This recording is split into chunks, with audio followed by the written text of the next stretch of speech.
जितना भी भाई बहन हमारा वीडियो देखत हो सबके पलगी प्रणाम हो। आज हम एक नाटक का सारांश बतावे जाती और अपने गंवई के ठेठ भाषा में, माने भोजपुरी भाषा में।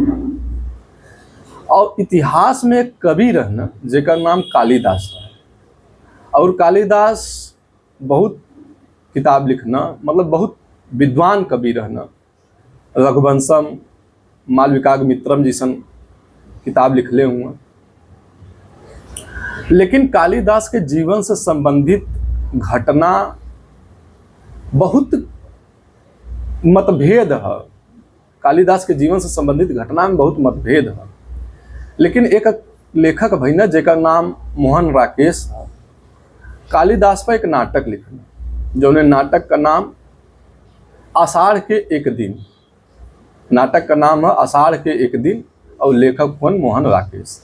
जिंदगी में अगर समय मिली तो जरूर पढ़िया लो। बहुत इंटरेस्टिंग कहानी है, बहुत इंटरेस्टिंग नाटक है।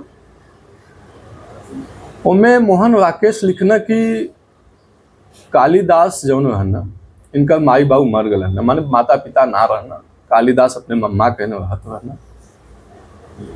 और कालिदास का एक प्रेमिका रहना जेकर नाम मल्लिका रहे। कालिदास मल्लिका एक दूसरे से बहुत मोहब्बत करत रहना।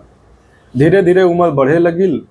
अब कालिदास के गांव का लोग बड़ा ताना मारा कि यार मदे धीरे मतलब इतना बड़ हो गिले कुछ करबे कि बस ऐसे ही घूमत टहलत रहे। कालिदास का प्रकृति प्रेम बहुत ज्यादा रहल।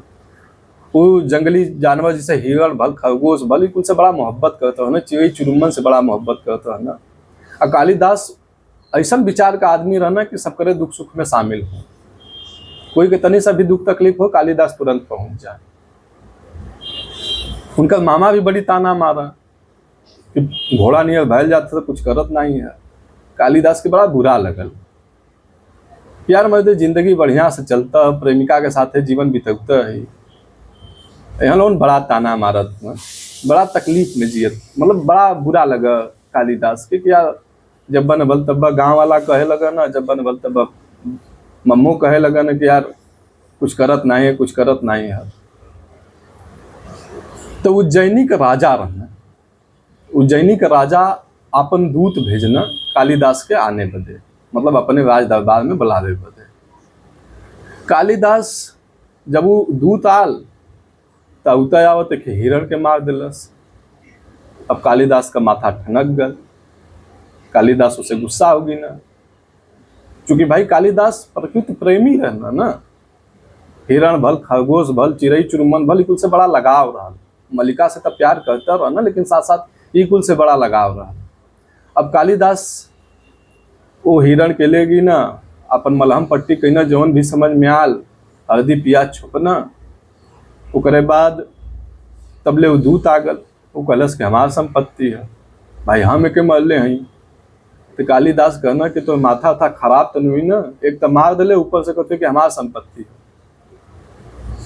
तो वो कहलस कि नहीं हम ले जाते। तो कालिदास कहना कि एके मत ले जाए के चक्कर में पड़, नहीं ढेर झंझट हो जाई।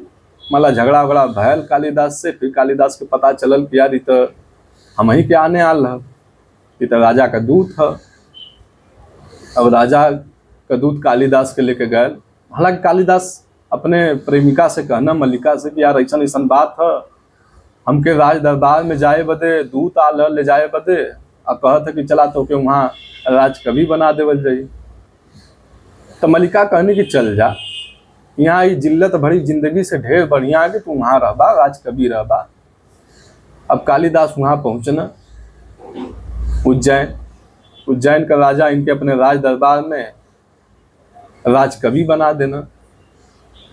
अब कालिदास मतलब राज कवि का मतलब कि कैबिनेट मिनिस्टर, लाव लश्कर भरी जिंदगी जिए लगना कालिदास। लेकिन राज दरबार में हुआ तो हमेशा युद्ध की ही बात हुई, शासन की ही बात हुई, एक दूसरे से कंपटीशन का भी बात हुई। धीरे धीरे कालिदास के बड़ा दुख हो, यार हम कहाँ आके फंस गई, कितना बढ़िया जिंदगी जियत रही। इधर मल्लिका का भी बहुत याद आवे उनके, यार प्रेमिका भी धीरे धीरे छूटल चाहले। और दूसरे ऐसने जगह फंस गई जहाँ हमारा खुद मन नहीं लगत। भाई कभी आदमी युद्ध का कितना बात करी। ओकरे बाद मतलब ऐसने स्थिति में आ गई ना कालिदास के सोचना कि अब छोड़ छाड़ दें मत, अब चल चली अपने गाँव। इधर गांव के लोग खूब दम भरा कि हमारे गांव का लड़का राज कवि है, भगवान लड़का दें तो करे जैसन जो उन्हें लड़का के अब कुछ समय पहले गरियावत रहा ना गांव के लोग, अब कहे लगने कि नहीं लड़का दे भगवान तो वैसन दे। भाई हमारे गांव का लड़का राज कवि बन गल, अगर वैसन लड़का रहे तो राज कवि बन जाए। बहुत प्रशंसा हो, बहुत महिमा मंडन हो उनके गाँव में, ये कुल बात होना के पता चलल। अब वो लगना दुविधा में पड़े कि यार गांव जाइला तो उतनी इज्जत न रह जाई कि बतावा चार जने कहबो कहियन कि बतावा दिमाग से कितना पैदल रहल है कि वहाँ राज कवि का नौकरी छोड़ के यहाँ गांव में फिर आ गए। इधर यो सतावा कि नहीं मान सम्मान इतना बढ़ल बा, दूसरे तो अपन जिंदगी शुद्ध बस जी न पावा। यही दुविधा में जियत रहना कालिदास सोचना कि यार अब छोड़ दें। तब बोले राजा बोलो न उनके कालिदास के राजा बोलो न तो कहना कि कालिदास हम तो चाहते हैं कि तोके कश्मीर का राजा बना दे। अब कालिदास आहू दुविधा में पड़ गई ना कि मर्दे कोई तो हम इधर छोड़ल चाहती या दूसरे ऐसा प्रलोभन मिलत है कि जो कि हम ना नहीं कह सकेला। कालिदास सोचत विचारत कहना कि नहीं यार अब यहाँ राजा कवि बाड़ी, अब वहाँ राजा बन जा। तो कहना कि चला ठीक है हम राजा बनल। कालिदास लेकिन राजा कहने की एक शर्त रही, तो कालिदास कहने की शर्त बतावा। तो राजा कहना कि तोके हमरे लड़की से बियाह करे को। कालिदास राजा कहना कि तोके हमरे लड़की से बियाह करे को। हालांकि इतिहास में वही लड़की का नाम विद्युत्मा है, लेकिन वो नाटक में कुछ और नाम दिले हूँ।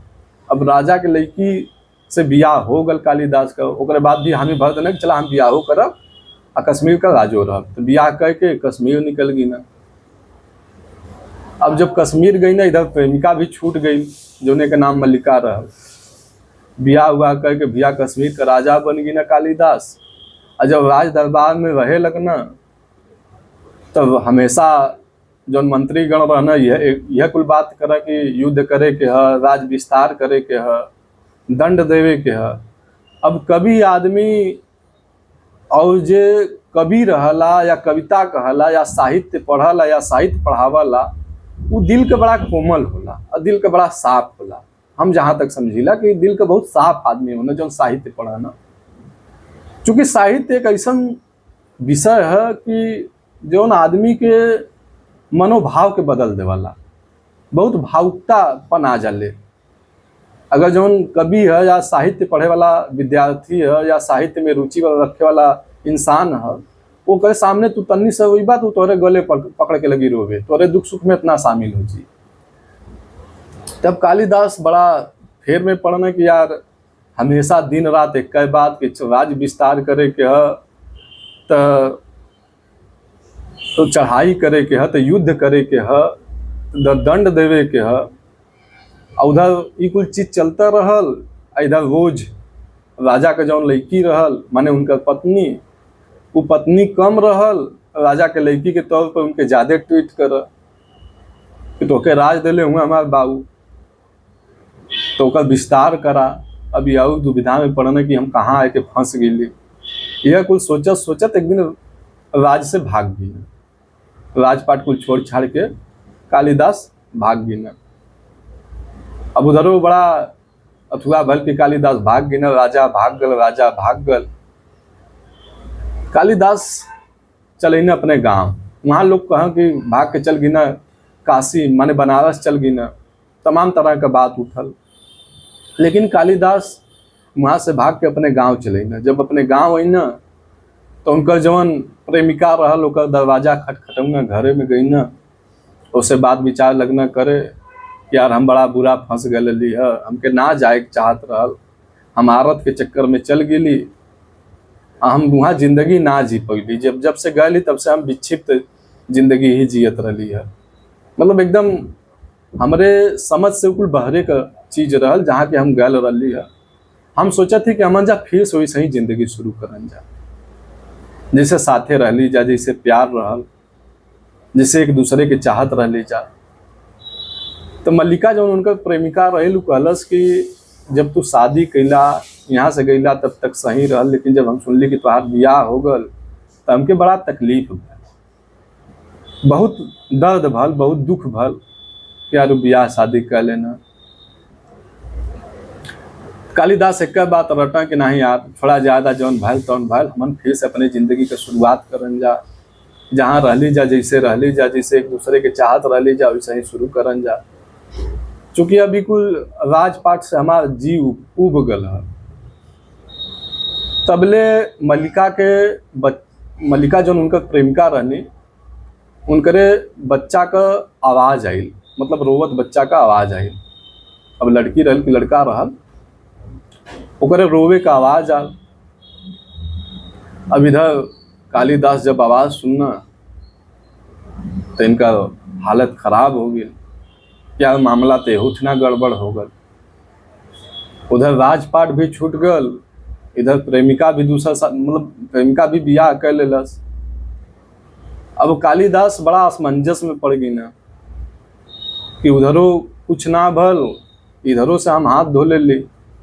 कालिदास दरवाजा बंद कई ना और निकल गई ना। कहानी हिटना नाटक खत्म हो जाला। लेकिन कालिदास जैसन जिंदगी बहुत लोग जिए ना इस देश में, बहुत लोग जिए ना, जो उनके काम कुछ और करल चाह ना, लेकिन मजबूरी बस कुछ और करे के होला। और वो काम के वजह से या वो काम के करे बदे बहुत कुछ अपन छोड़ देवन, बहुत कुछ त्याग देवन। मतलब अपने जीवन का सुख दुख, मतलब अपने जीवन का जौन भी सुख रहा ओके त्याग करके दूसर काम करे लगा ना, जौने में उनका मन लगत रहा वो काम के छोड़ के दूसर काम करे लगा ना, सिर्फ ये बदे कि समाज में हमारी इज्जत रहा। खुद के जिंदगी के त्याग कर देवाना, जौन रहना ओकरे इतर जिंदगी जिए लगा। और कुछ लोगन के ये लगला कि अगर मोहब्बत के हम छोड़त थे तो हम जब चाहब तब अपना ले। ऐसा नहीं है दादा कि जब खाली तू ही विश्व विजेता नहीं हुआ तो क्या अगर कहीं भ्रम है कि हम कोई के छोड़ देनी और जब चाहब तब ओके पाल ले तो करो जिंदगी तुम्हारे सहारे न बैठी। ओकरे बाद तमाम तरह का लोग आरोप डाला न कि नहीं ऐसा न रहल वैसा न रहल, तो ये कुछ चीज़ न करे के चाहिए। लेकिन लास्ट बात भी कहत थी कि अगर जीवन में समय मिली तो ये नाटक जरूर पढ़िया लो। नाटक का नाम है आषाढ़ के एक दिन और लेखक का नाम है मोहन राकेश। ये कहानी कैसन लगल कमेंट बॉक्स में जरूर बताइए लो और लाइक करिए। अगर चैनल पर देखत होगा तो सब्सक्राइब करिए, यूट्यूब चैनल पर देखत होगा लोग तो चैनल के सब्सक्राइब कर दिया।